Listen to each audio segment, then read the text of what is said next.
Good evening and welcome to the show. That's right. It is a wonderful December evening, 7 o'clock, and we thank you for tuning in each and every week at 7 o'clock. We have a list of guests from entertainers to educational and informational guests. And today it is all about creating generational wealth, home ownership. We have joining us now Lisa White, Realtor Remax Alliance, and Derick Hungerford. He's the owner of Residential Mortgage Corporation. Both of you, thank you for joining me tonight. Thank you for inviting us. Thank you. Good evening. This is a very big topic. It's one that our Black Press USA and NNPA subscribers and members really like talking about, and it's ever changing. We're going to start off with real estate. So nationally, what are you seeing in the market? And then we can kind of go locally and go back and forth. Sounds great. So nationally, the market is tremendous. So according to the National Association of Realtors economists, the sales are up approximately 20% as of September. And locally, the same thing. Mid-Atlantic region, closed sales were actually up in October, approximately 34%. You would think in the middle of what's going on economically in this country, Derick and Lisa, that the numbers would be different. And I was so surprised, which is another reason why I wanted to have you on the show. And going into the new year, that's when people start assessing what they're going to do and what needs to be done. Derick, are you surprised about that number? Well, not really. This is an excellent time to get into the market because of the rates. The rates are so low these days that, for an FHA loan, you can get it for 2.375. So we've never been this low. This is the lowest it's ever been in history. And so I think people are understanding now there's an opportunity, a window of opportunity to get out there and get this money. This is a long-term approach. You're getting money at a long-term approach and be able to pay back with cheaper and cheaper dollars. And so people are starting to understand that, hey, let me go out there and use this cheap money to buy a home.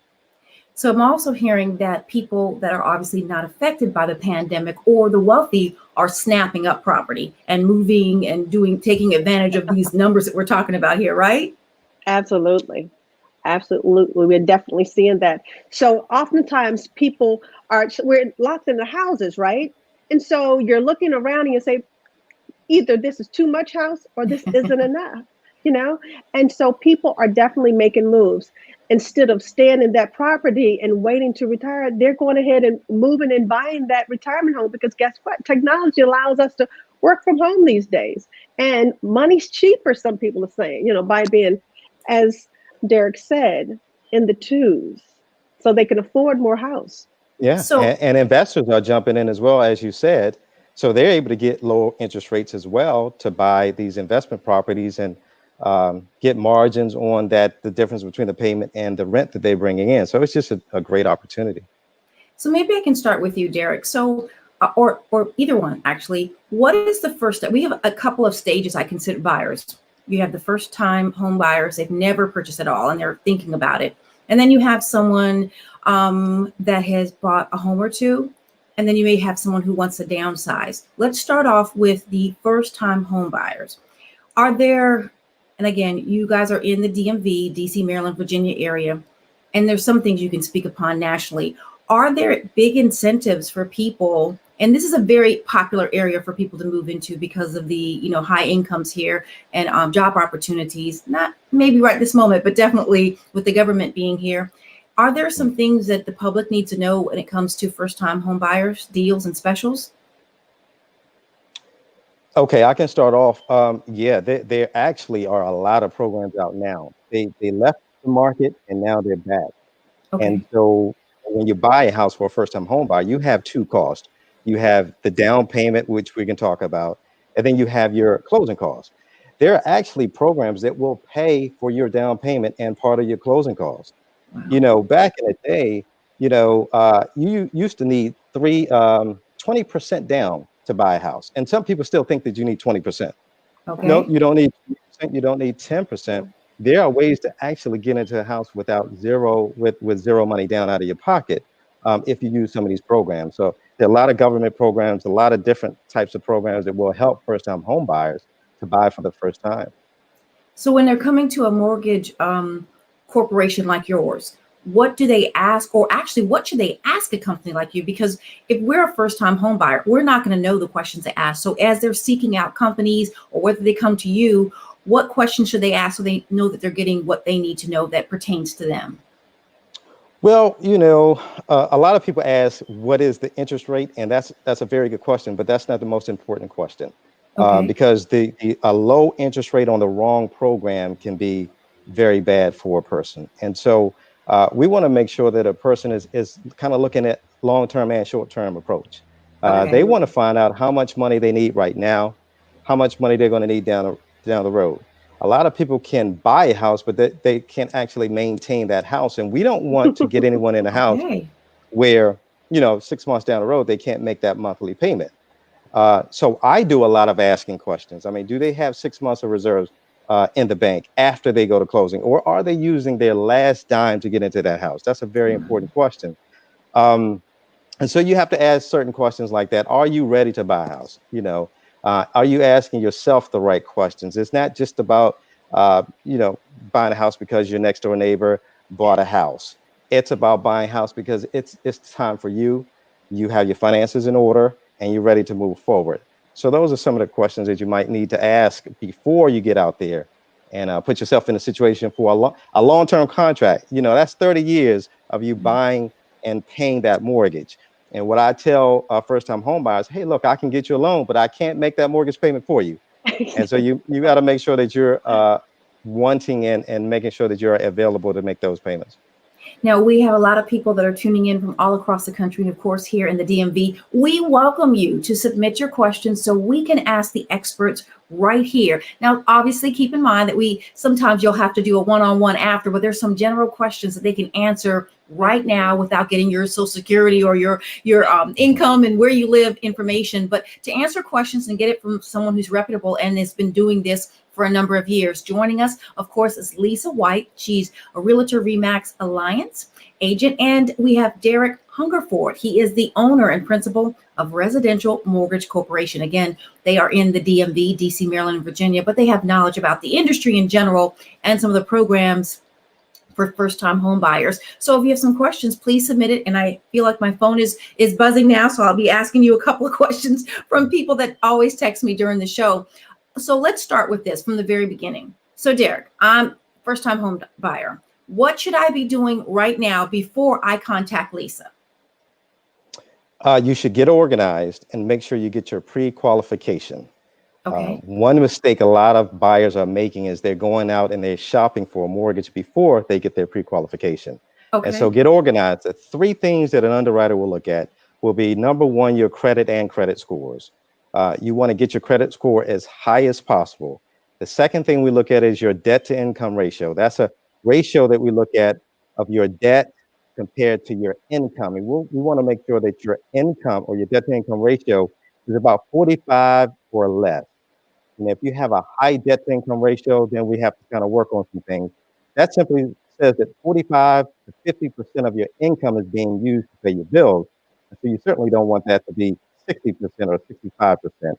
And then the last thing that the underwriter will look at is how much money you have for a down payment, or can you qualify again for one of the first-time home buyer programs. Again, the higher your rate, the higher your credit score, the more programs are available for you. So you might not need a lot of money to buy a house if you can qualify for some of these programs. And these are national programs out there that's going to be able to help you. So let's talk about this real quick, because I have to ask you the second part, Lisa, that you kind of tag into. We have those that are buying homes and we have those that are selling homes. So Derick, when it comes to credit scores, let's make it clear. What are good credit scores as it pertains to some of these packages and programs for first-time home buyers? What's a good credit score? You should have a 640 or better. Oh. And I think the goal should be 700 for everyone. Okay. However, if you have a 640, then Yes. that can afford you to get into some of these programs. The higher the credit score, the more you can get help with your closing costs. But at a 640 credit score, you're guaranteed to be able to get some of the closing costs help. That's awesome. So let me ask you a question. So if someone coming to you with a 720, and again, this is general, I'm not making this across the board. I want to make it clear because everyone's case, I want to make sure that you understand this, viewers, everyone's case is different, but on average, someone with a 715 score, would they be possibly eligible for that low 2.3 or 2.5%, or you need to be closer to the 800? No, certainly you're able to get the best of the best. I believe Wow, anything above a 680, you're able to get the best of the best. And again, that I've is seen amazing. down to 2.375 is just an awesome rate. Actually, if you have a 680, 660 should be able to get you down to 2.375%. So Wow, that is really exciting. So when we walk into a place like you, we should have kind of knowing what we're spending, because I know sometimes people take big apartments, and honestly, in this area, what people pay for apartments really is a house note. I mean, but as you stated before, Derick, that that is just because you can purchase one doesn't mean you can take care of it when things break down, because when it breaks down, that's a couple $100 here and there, and it does add up quickly. yeah, I mean, if you're paying $1,200 in rent over a 30-year period of time, you almost paid about $500,000. And so that adds up very, very quick. And that's only 1,200. That's not including the rent increases. Oh, that's true. Very, very, very true. And this is why I love talking to my nieces and nephews and anyone that's telling me about, renting some of these. I even know some people that are spending $3,000 for a one-bedroom apartment. Again, it's in DC, and maybe that's where their life is. But I would just like pour that into something that you can, give or sell, down the road. I'm a big proponent of generational wealth. Lisa and I, who have been talking about it, we're on a committee together. So full disclosure, economic committee together with our sorority. This is one of the things that we talk a lot about. We talked about, first-time home buyers. But Lisa, what should sellers do as they prepare or consider selling their homes? Thank you. So in regards to sellers, they really need to start thinking about the process early on, because it's going to take a while to actually get the property ready for market. Because when a buyer comes to a property, they're looking at it from the curbside in. So think about things like, how does the paint look? How is the flooring, the condition of the kitchen, the bathrooms, and things like that. Do you recommend, and I'm saying this to a realtor, is it really important that you have an agent when you're buying a home? Personally, I feel that it's definitely important to have an agent when you're purchasing a home. When you're purchasing a home, you are signing legal documents, and it's a process. So for example, when I'm first talking with a buyer, the first thing I ask them is, do you know what your credit score is? I want them to know their credit score, because I have this saying, ownership is power. That's And right. ownership is partly owning who you are and what you've done, because your history is going to follow you. And so if we know what our credit score is early on, we can help get the best interest rate out there, which means that we're going to have a better mortgage payment, which means that we'll be able to sell more, which means we'll be able to afford more property, which means we can, eventually pay that one off or buy a second or third and accumulate wealth and build that legacy that will last. Now we have, there's a seller's agent, there's a buyer's agent, and just recently, when my grandmother passed, we had a situation where the one agent was representing both. Can we talk about the definition and what people need to know in regards to that? So that's dual agency, and some Yes. states allow dual agencies and some states don't. So Okay. dual agency is where, a couple of things. One, dual agency, for example, in Maryland is not allowed, but dual agency is where, and designated agency in Maryland is where both agents are up under the same brokerage. Now in states like Virginia and in DC, and one agent can represent the seller and the buyer. That That's just what seems dual so weird agency to is. me. But again, it was in South Carolina, so they did allow that. But it's weird because you're speaking to the same person and you're supposed to be in negotiation. So I thought that was really interesting, but it happens, and I wanted to be able to talk about it. Correct. And both parties have to agree. Right, And right. you have to make sure that everyone's on the same page and everything. It can be a little tricky, Yes, it was. but it is allowed in certain states. So, okay, so in a situation with an agent, whether you're a buyer or seller, or dealing with a dual, how do you know what percentage a person should get? What's the range? I'm sorry, what was the question? That the commission they should get. How do you know what percentage? How does that work? Because we have to negotiate what that was in our case. So, got it. So in regards to commissions, as a realtor, we can't discuss commission rates and things like that publicly. That's something that we would negotiate. But a commission is something that is negotiated with the seller. And so the seller pays for the commission, and that commission is split between the buyer brokerage and the seller brokerage. So it's actually negotiated on the seller side. Now, so if I am representing the buyer, there's a buyer agency agreement. And so I will, I'll have a commission rate, and that's the rate that I'll charge the client.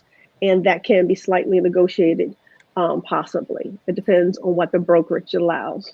Okay, so there is a maximum number, obviously, correct? You couldn't say 20%, or can you? Oh, no. Okay, I'm just being facetious. I'm just so people. So for example, it could be 6%, and it depends on the type of real estate as well, because commercial land may be 10%. Right. So it just depends on, one, the type of real estate we're talking about. Yes. And two, the location. And then we're talking about brokerages, and things are negotiable. Now, when hiring a realtor like yourself, what type of training should they have? Because I think that's important for people. You know, sometimes they just see a name or they see a business card and they don't know what questions. Even going to a mortgage lending company, like I was saying to Derick, what are some basic things that you recommend when someone meets a realtor that you should ask or see they have the training or experience?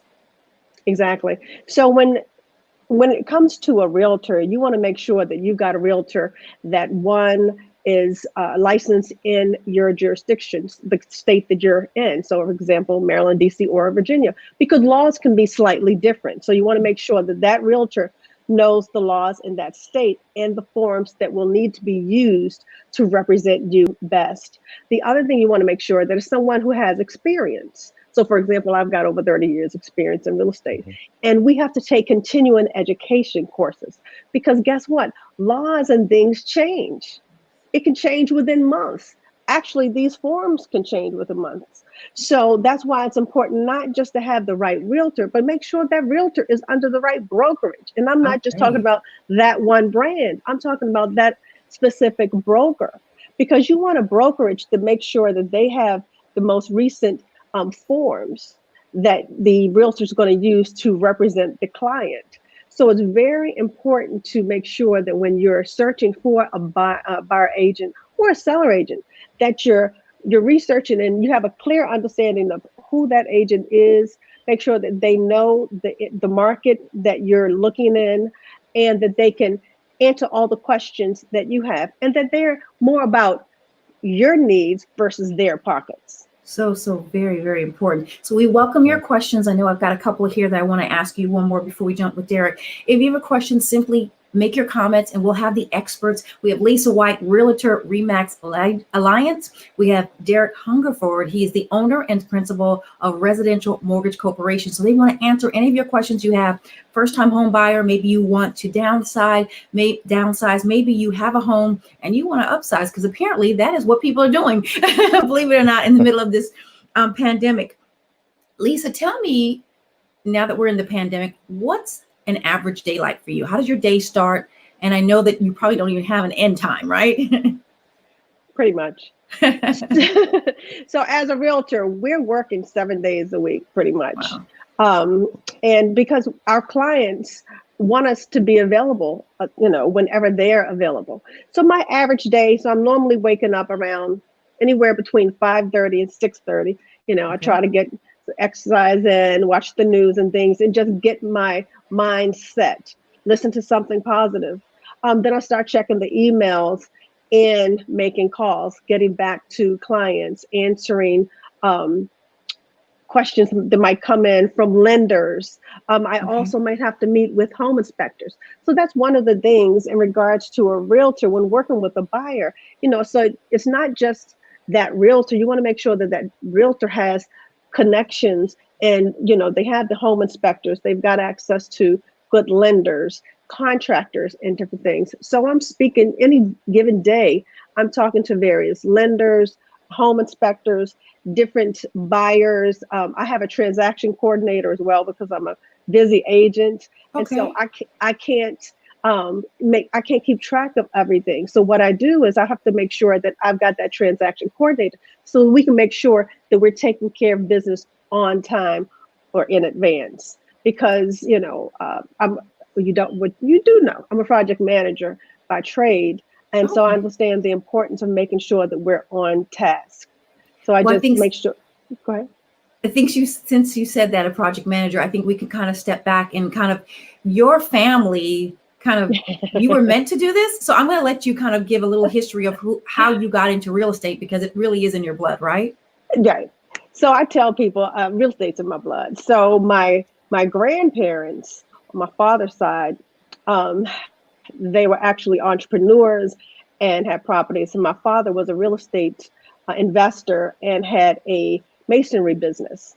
He purchased a property at the age of like 21, way back then, and became a laborer in a company, and then actually went partnership with this company and in multiple apartment complexes. That's way back then.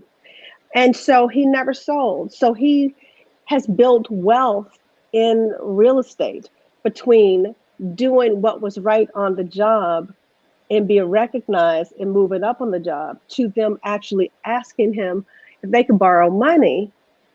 And he said, instead of paying him back, this was years ago, he said, give me part ownership in the apartment complex.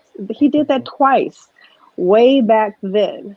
So, I had a father, I had come from a cloth that's all about real estate, building wealth, and teaching us how to do better and grow.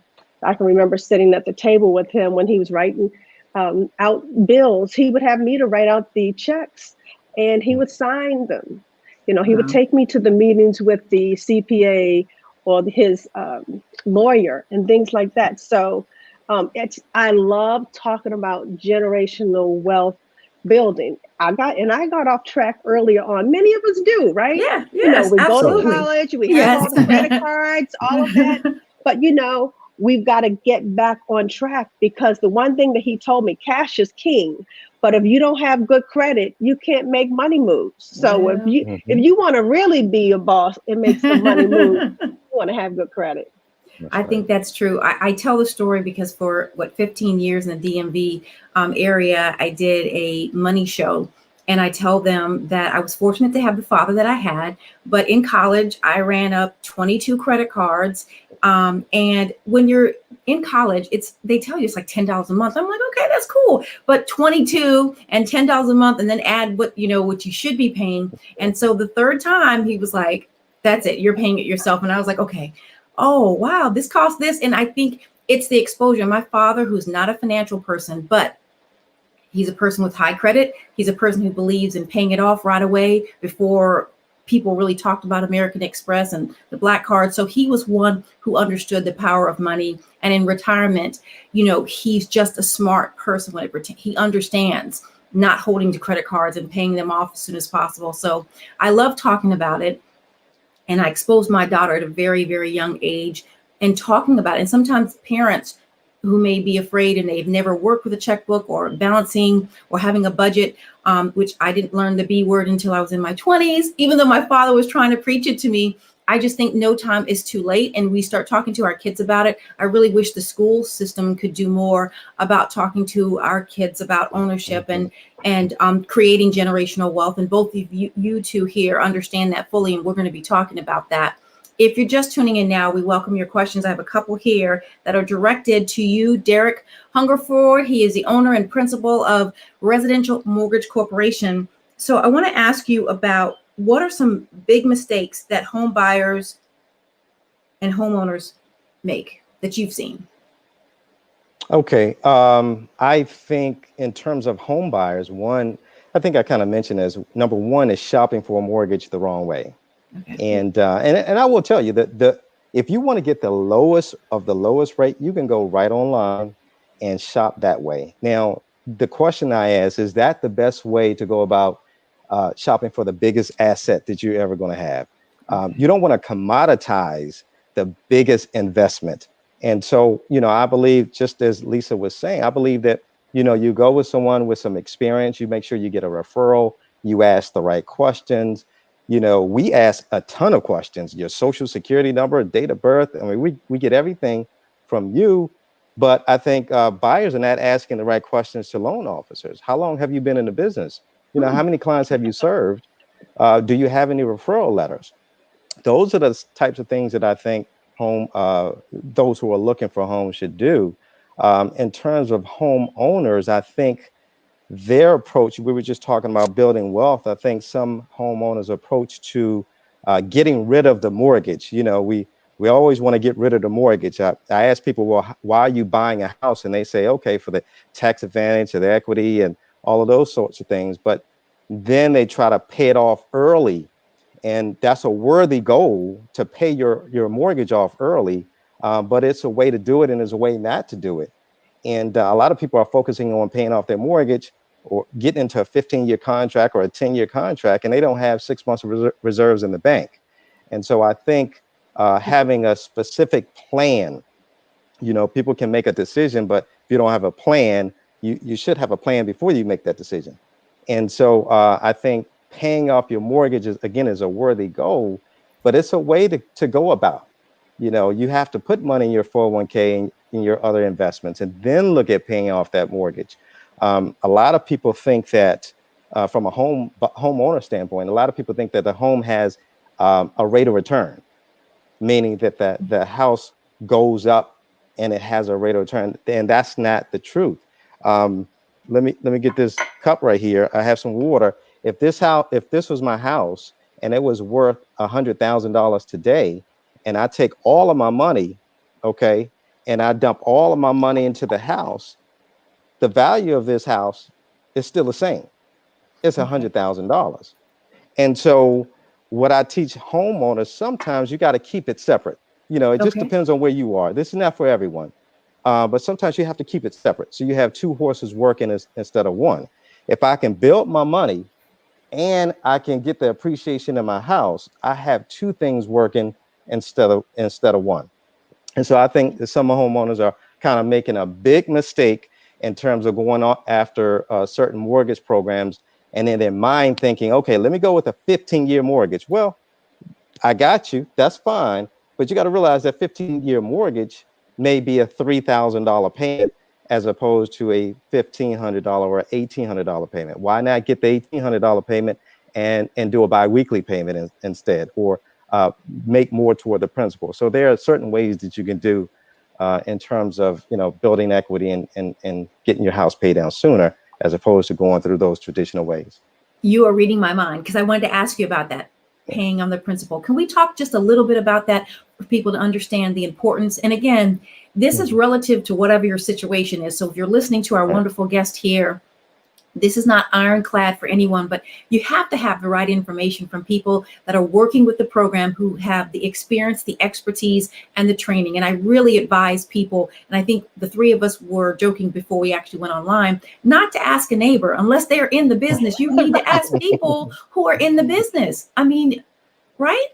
Right. So let's talk about that. And you have to talk to people who care about your needs, who you can counsel with, someone who has the experience and your best interest at heart. Because if you're talking to someone who does not understand financing and doesn't understand your situation, they can steer you in the wrong direction. But if you're speaking with, for example, a lender who has knowledge and has access to a various number of financial portfolios, then they can help you to strategize and plan to make the best decisions. So paying on the principal, Derick, explain that to people who may not fully understand the benefits and who would benefit from it. So yes, the whole concept behind that is trying to get your balance as low as possible. And so there are multiple ways of doing that. And some people may pay an extra $100 every single month. Some people may pay one extra payment at the very beginning of the month. And then the third way people are doing it is doing a bi-weekly payment. If your payment is $2,000, you can set it up with a mortgage company to have them to take the mortgage payment out of your bank account every other month. I mean, every other week for $1,000. Each of those ways will cut off a certain amount of years of interest on your loan. And, you know, and we have to really kind of think about where that came from, because we think, okay, let me get rid of this mortgage. And I got you. You know, we all need to get rid of the mortgage. But the reason why we say that, it came from our great grandparents back in 1929 when there was the stock market crashed. What happened was banks knocked on the doors of those who own homes, especially African Americans, and said, "Hey, look, your mortgage is due now," because there was a run on in the stock market. So they actually needed their money back. So they knocked on people's doors saying, "Hey, you owe all of this money on your house." And so it came from our great grandparents all the way down. Hey, get rid of the mortgage, because the bank can knock at your door any day they want and require you to pay that back. Wow. Nowadays, they don't have that that document in your deed. It was kind of like something in your deed saying that they could do that. So right now, we don't have that. So that's why we determine in our minds that we want to get rid of the mortgage. And it was for the wrong reason. Now, again, it's a worthy goal, but it's just about how to do that, and Sure. not whether you're going to do it or not. So, but it's a worthy goal to double up on the payments, or make that $100 extra payment. But again, my thing is, you know, if you're putting yourself under that stress to do a 15-year payment, then that may come back to bite you a little bit. I'm more, you know, it depends on the person. Again, we have a wide audience. It depends on the person. If you're not saving properly, you know, you want to get the payment as low as possible and make sure you put that money into a savings account. We have seniors. We have seniors in Washington, D.C. right now with a free and clear home, $900,000, and they can't make the payments on their taxes, and they are about to go to tax foreclosure because no one told them this. They rushed to pay off their house, and I got it. You understand? But no one Yes. told them to do something else. Yes. So can you take us? Oh my goodness! I knew I was going to love having this conversation with you. That conversation I have heard 100 times over. Please explain to me in generally, okay, how a situation happens like that, because it was shocking when I first heard about it, and then to see how many people lost their homes over a couple $1,000s after all these years of putting in work and sweat that they put into taking care of and maintaining it. I had a client not too long ago, free and clear home. She was getting Social Security. Her Social Security check was only $1,400. Okay. She had bills and she had other things. Free and clear home, but yet she still owed taxes. She still had maintenance on the house. Yes. She still had insurance. And we caught her at a time where we actually did what is called a reverse mortgage for her, because, you know, when you get to a certain age now, you can't even qualify for a mortgage. Okay. And so, you know, sometimes it's better to have and not need than to need and not have. It's better to have and not need than to need and not have. Okay. And she was in a situation where she needed money because in 2 or 3 months, $8,000 was due to the taxing authority, and they were coming after her home. Oh, wow. And so that happens because, again, seniors will, you know, people will retire.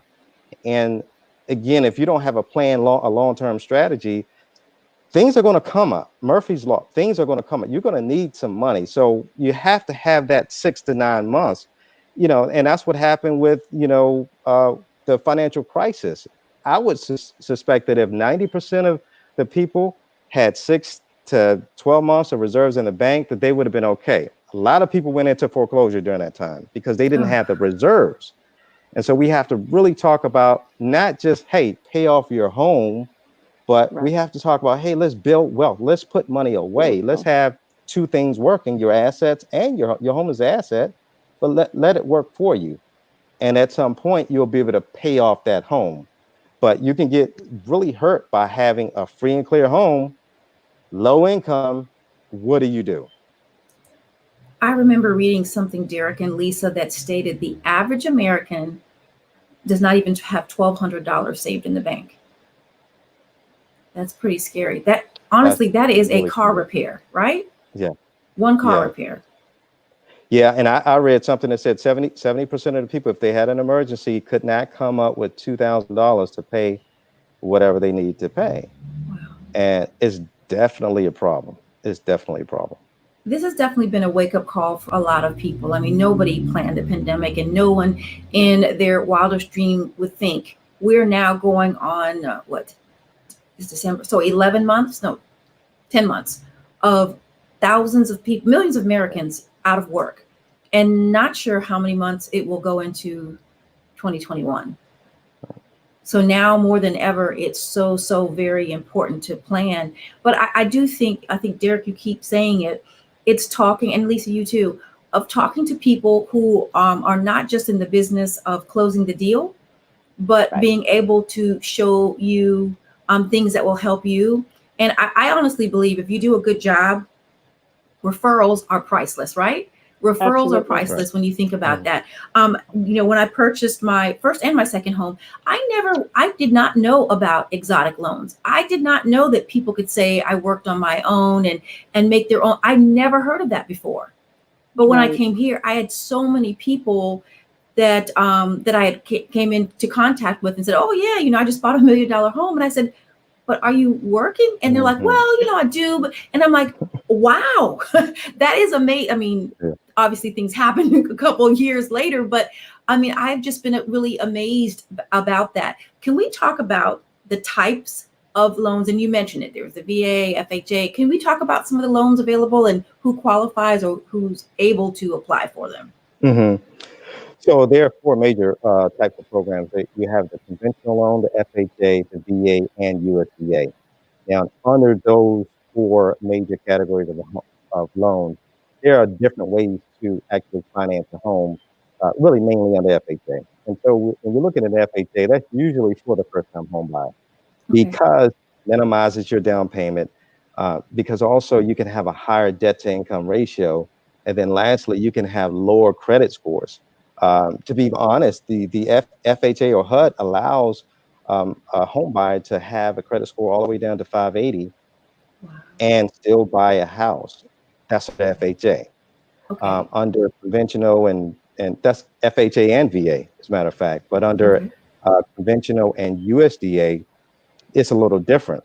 So when we're talking about the four major programs, we're really talking about how much is the down payment. And then so FHA, the down payment is 3.5%. For VA, that's a very good benefit where it's a 0% down loan. And then conventional, you can actually get a conventional these days for 3% down. So a lot of people don't understand that or don't Absolutely. think that. They still think you Wow. need 10% and 20% down. You'll be surprised how many people still think that. And then for a USDA loan, depending on the area that you're buying, you can actually get into a house with 0% down with that particular program as well. So there are a lot of different programs that will be able to help. Those are the four major programs. But again, under that, you have the different government incentives to help people with their down payment and help people with their closing as well. So Derek, when someone comes to you, because I know they're at a different stage than when they go to Lisa, but when they come to you, and Lisa said she wants to know what your credit score is. So I actually have an app that I get the credit score, once a month. But where do you recommend people go to get that? I know it's free each year if you want to go through the government. Do you guys pull it for them? How does that Yeah. work for you? So good question, because there is a difference. And I do want to say that when we look at it, we look at your credit as being your character. Okay. And so we say, okay, let's look at the client's character, because that is your credit. That's exactly who you are, whether you agree with it or not. And you have to realize when you pull a credit report, you're getting a consumer credit report. And it's going Right. to be a little different than what we pull. We pull a mortgage credit report. Oh, So a lot of people get excited about what they're seeing on Credit Karma and all of those different apps. And okay. then I have to bust their bubble when they come to me because I have to pull our particular credit report. And I've Okay. seen Taylor, I've seen 20 to 100-point swings. Wait a minute. What? From a consumer credit report to a mortgage credit report. Now, the good news is that 90% of what we do, we use a consumer credit report. You know, you're getting a car, consumer credit report. You're getting a credit card, those types of things. But when it comes to getting a mortgage, we're going to pull our own. We're going to pull all 3 credit bureaus, and then we're going to look at the middle score, and that's the score that we kind of use. Okay. And again, hopefully it'll be 640 or better, but you can still get into a loan program. And I will say this too, even if you have a 580 credit score and you're working up, the interest rates are not going to be way higher than a person with a 640. Back in the day, you know, we had the interest rates ranging anywhere from 5% all the way up to 10%. That's not how it works these days. It's either you get approved or you don't. So there may be maybe about a 1.5 swing, maybe 2 points. So a person with a 680 credit score might get a 2.375. A person with 580 might get maybe a 3.5. That's an excellent rate. Think about it. We're as low as we've ever been. So you can get a 3.5% with a 580 credit score. I would do it every day of the week. And the interest rates, they fluctuate from every couple of days or so, right? They're not always the same rate. So for example, if today FHA were 2.75, it may not be that tomorrow. It just depends. So how do we lock it in? Because I think that's the terminology, right? That's an excellent question. That's why it's so, when you're shopping and you're shopping for an interest rate, that's why you got to be careful.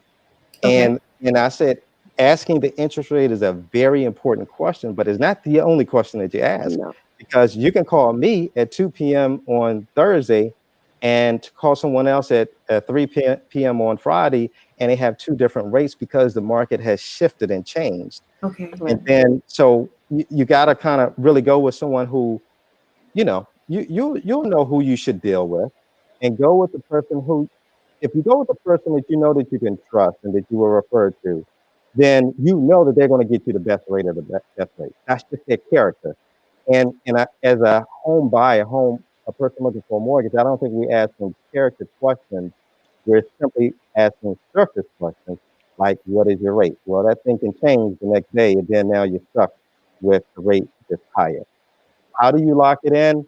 Well, you can't lock it in until you actually get into the process and you go out with Lisa and you find a home.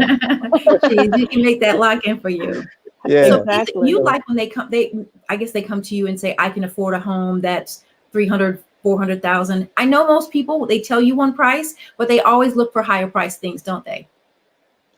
Absolutely. Yeah. But the thing is, when I'm talking with a buyer, like I said, I want them to know what their credit score is. Not that they have to necessarily tell me, because I don't need to know that. I need their pre-approval letter.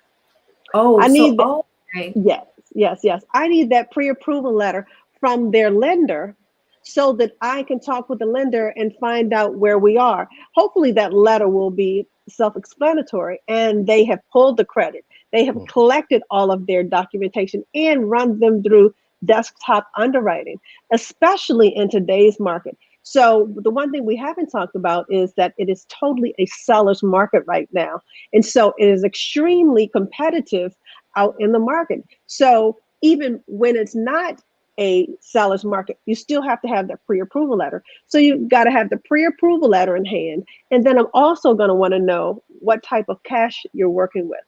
Okay. And even if you are, let's say it's a VA loan, and that veteran's going to have 100% loan, meaning that they don't have to put any down payment down, but there is still the closing costs that they're dealing with. There's something called an earnest money deposit.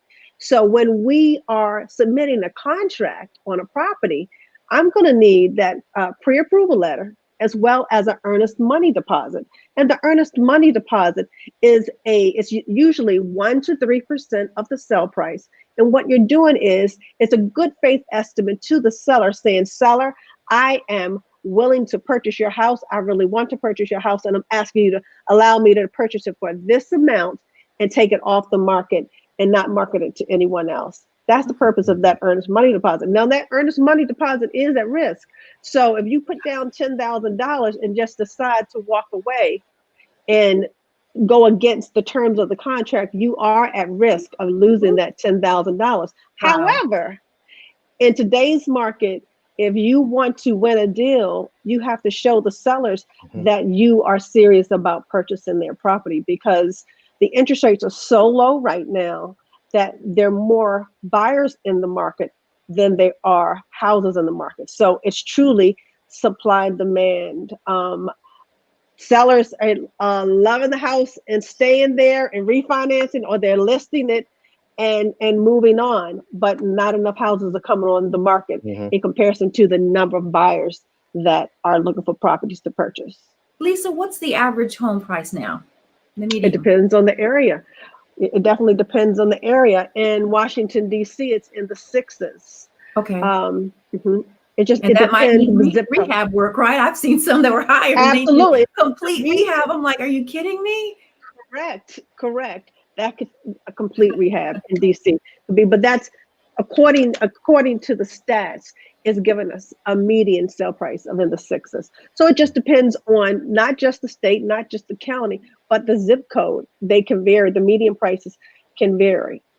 But what How about popular Prince George's County? What the median price point? The median price point in Prince George's County is in the threes. Okay, that's great. That's great. I have to ask you this. I was told a while ago, and Candace, I'm gonna ask your question to Derick in just a minute. I was told that some zip codes will make your credit score automatically higher or automatically lower, possibly as much as 100 points. Have you heard anything like that? I've heard something like that, not recently, but I've heard several years ago that, just like insurance for cars, sometimes depends on that zip code, that insurance may be a little higher. I've heard that. I don't have any, reference to confirm that, but Sure. I have heard that. Well, Candace wanted to know that she said that her and her grandmother have been talking about the reverse mortgage, and she's seen all these commercials. You just mentioned it a few minutes ago, and she's just wondering if you can explain, who does that really benefit? Who's that best for? Yeah, it's an interesting program, and it's you have to be 62 or above in order to qualify for that program. A lot of people don't understand the program, and so they stay away from it, and I got it. It works in reverse. It's a reverse mortgage. So with a standard mortgage, you pay a mortgage payment, and then the balance on that home goes down. With a reverse mortgage, you don't make a payment, and the balance of that home goes up. And so what happens is you really have to, I think the biggest thing is just to make sure that you have your ducks in a row, because when you go home, when you leave this earth, it's going to be on your heirs. And that's the whole problem. If the heirs are not prepared, then that's when the problem comes. The person who has a reverse mortgage, they've gone on, so it doesn't matter. Right. But you want to have it set up where the heirs understand what they need to do, because they only get 6 months in order to refinance or sell the property. And if they're not capable of doing that, then that's when you kind of get in trouble, because now the lender will come and get the home back. There we go. Okay. And so that's why a lot of people kind of get a little nervous about it. But if you have a plan and you understand that, okay, the balance of this reverse mortgage right now is $100,000. And when the person goes home, then that balance may be 150, maybe 175,000. Okay. There should be a spread between the value of the house and what the balance is. Sure. That's why you have to have about 60% equity already in the property in order to qualify for a reverse mortgage. So, and again, that's why people get a little nervous about it, because they don't understand on the back end. You just really have to be prepared, and that person has to do something with that property right away. I have a text from Mike B from Kettering, and he wants to know if you can be a homeowner, if you can purchase a home, if you have not delinquent accounts. I guess he's trying to say, if you have, for example, you haven't paid medical bills and you have that on your credit, does that have to be cleared off before you purchase a new home or able to purchase a new home? Anything under 2,500, they don't worry about. But if it's over 2,500, they would have to pay it off. Okay. But that obviously pulls the score down though, right? Sometimes it depends on how old it is. Okay. So, you know, and that's why the credit is a really interesting thing. Sometimes I tell buyers or, you know, someone looking for a mortgage not to worry about it. Don't touch it. Don't call them at this particular time because Okay. it kind of wakes up the credit score. I And did hear that. then, Starts and all then over it goes again. down. Yes, it starts all over again. So sometimes we'll just say, don't pay it off. Don't worry about it. It's below $2,500. It's not affecting you, and we can move forward. So let me Taylor, ask this. Oh, go ahead. Sorry.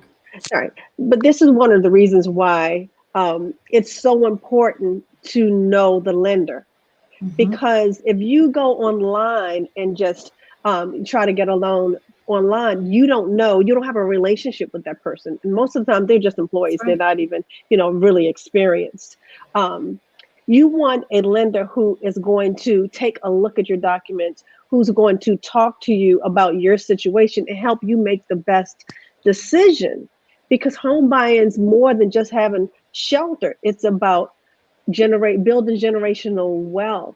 Yes. And so with that being said, you know, it's so important for us to think about real estate on a larger scale, more holistic in what it can do for you and your family long term. And it's important to talk to a financial advisor and put a plan together. And you don't have to have a whole lot of money to talk to a financial advisor. It's probably best for you to start talking to a financial advisor before you have a whole lot of money, so that you Right. can go ahead and get started early, or at least read those books like Smart When You Finish Rich by David Bach. You know, we read that book. It's a phenomenal book. It's going to help you to get your thoughts in order. And it talks about how to place your money and position things so that you can finish ahead of the game versus in a bad situation. So Derick Hungerford, owner and principal with Residential Corporation, Mortgage Corporation, what are 5 tips you have for anyone as it pertains coming and looking for a lender? Number one, again, you want to start with getting a referral or going with someone that you know that you can trust and you ask the right questions. So I think that's number one. That's going to get everything else that you are looking for. Number two is you want to go with a lender that has as Lisa was saying, a multitude of programs and products. It's like going to an insurance agent who's only able to sell one type of insurance. You want to be careful with that because there are plenty of different types of mortgages and loan types out there that might be able to help you. You want to do that. You want to, again, make sure the reputation of the person. You want to ask questions. You want to get referral letters about that particular person that you're dealing with. And then the other things that I would suggest deals with yourself. You want to make sure, again, that you're okay with your credit. Go ahead and pull the credit report from Credit Karma, and see where you are. Again, we're going to pull another credit report, but I'm noticing sometimes people just don't even know where they are at all. Sure. So you want to kind of look at that, and then also do your debt to income ratio. Right now, you should know what you're spending. You should know what percentage of your money is going out to paying bills right now. So you can do that right now. And then the last thing I would say is get your money in order. Look at how much you have. Save as much as you can. It's still come in. You may or may not have enough money to buy a house at that particular time. So I would say, look, just get into the game. You know, you can't improve if you're not in the game. So get into the game, get a playbook, get a game plan, and then, you know, you can go out, and it might not be this year, might not be next year, but at least you can get into a plan so that it can get you to closer to that home ownership. Derick, will you tell us what that debt to ratio should be, just so people have that number in their head? It should be 45% or lower. Okay, Simply means this. So all you do is just take your monthly income, Yes. if it's $5,000, you take that monthly income, multiply that by 45%. That's going to give you a number. All of your bills should fit into that, including your mortgage payment. That is a Or great if you're figure. renting, you put your rent payment in there. Okay. Yeah, so that's the ratio that you always want to look at. And a lot of people, they don't look at that ratio and they go get a credit card and they say, like you said, it's only $10, only $15, but Right. that debt to income So it ratio adds is up. moving up. Right. Yes. Lisa, three things, and I have a question that someone posed to three things that you advise people to do before they come and meet with you. So I would say we've already talked about the credit. Know your credit. Know what type of house you're looking for. Ah, okay. Know the geographic area that you're looking in. And I'm going to actually give you a fourth. Have an idea of what type of monthly payment you actually would like to have. Okay. Okay. And I have a really quick question. In many cultures, adult family members pool their money together and resources in order to purchase real estate. Is this an option for individuals that may not have the resources personally? Your thoughts? I think it's a great concept, Derek. What type of loans are out there that will allow there to be multiple owners who aren't related? Would that be a conventional loan? Yeah, we worked on a family like that before. Wow. But yeah, it's a great concept. It's a great concept if you It can is a get great everyone concept. on the same page. And so I think that's the biggest thing. If you can pool money together, buy a big house, maybe Mm-hmm. do a construction to perm loan, build out the way you want to build out, that's a very viable option. But the one thing that I would say to that is you have to make sure that everyone's on one accord. That's You right. got to Yep. be on the It's same always page. If you're one. not on the same It's page, always one. It's always one that strays. sure, Derek, can I sure. ask you a quick question? Could you tell us a little bit about hard money lending? Yes. So hard money lending is generally for those who are looking to invest in the market. There are two ways to buy a home. One is to buy and flip, and the other way is to buy and hold. I like to buy and hold. Buying and flipping, you can get hurt, but when you buy and flip, that simply means you're buying a house, you're putting money into it, and then you're going to sell that house. And you want to make a profit. Some people don't make that profit that they think they're going to make. And when you look at these shows on TV, Yes. these shows on TV that's for entertainment, and people need to understand that because a lot of Purely. times it doesn't work out how they show it on TV. But you would use a hard money lender to do that, to get that initial loan. Those rates are very high, maybe 11, 12%. So you have to know what you're doing, because in 6 months you have to get rid of that mortgage, refinance it or sell it or whatever the case may be. If you can't, it sometimes become a balloon payment. So you have to be Oh, careful. Do listen, you before have we any wrap. investor loans? Oh, no, go ahead. Do you have I any want to make sure I investor get yours. loans? Oh, Yes, investor loans, again, for those who are looking to buy and sell, and for those who are looking to buy and hold. So investor loans are out there. Now, you're going to have a larger down payment if you're buying to hold. You're going to have to put down 20% or so. okay. Buying and selling, you can probably get away with 10, 20, 10, 15% or so. But both are available for whatever investor is out there that wants to invest in real estate. I think real estate is a very good investment, but again, you got to make sure that you know what you're doing, so you won't get hurt. Isn't there some places where you can't actually just buy it and flip it? You have to stay there for a certain amount of time before you actually can sell it? You said certain places? Or is it certain areas? I just know that there were some people that I've spoken to that just said they wanted to purchase a home, but it required that you had to be a resident in order to purchase the home. You can't just purchase and flip it and sell it. It could probably be in that neighborhood. Is not Okay. jurisdictional, but Specific. it probably in Okay. a Okay. neighborhood type of thing. You have to buy owner occupied properties. There you go. Well, listen, I Yeah. think this is really important. I got to get to know Lisa White, Realtor Remax Alliance. How can people reach out to you and get more one-on-one information? Great. So you can give me a call on 703-307-9913, or you can go on my website, lisawhiterealestate.net. And we have to ask Derick Hungerford, owner and principal of Residential Mortgage Corporation, because I'm sure they have a ton of questions for you too. How can they reach out to you to find out the services you provide? Sure. I'm at 240-475-9906, 240-475-9906. And I can be reached on the website at DerrickHungerford.com. Listen, Lisa and Derek, you guys provide a wealth of information. Listen, we're going to have you come back in January because I'm sure there's going to be a lot of things changing. We'll have a new president by then, and I'm sure we're going to see where the interest rates are going. So we're going to have you guys back on the show again. And I really, really have to thank you for all the insightful information you have given us tonight. Thank you for the invitation. Thank you. We had a great time. Oh, We sure yes, I did. did. Thank you I so love much. it. Well, that'll do it for tonight's show. Until next week, God bless and goodbye.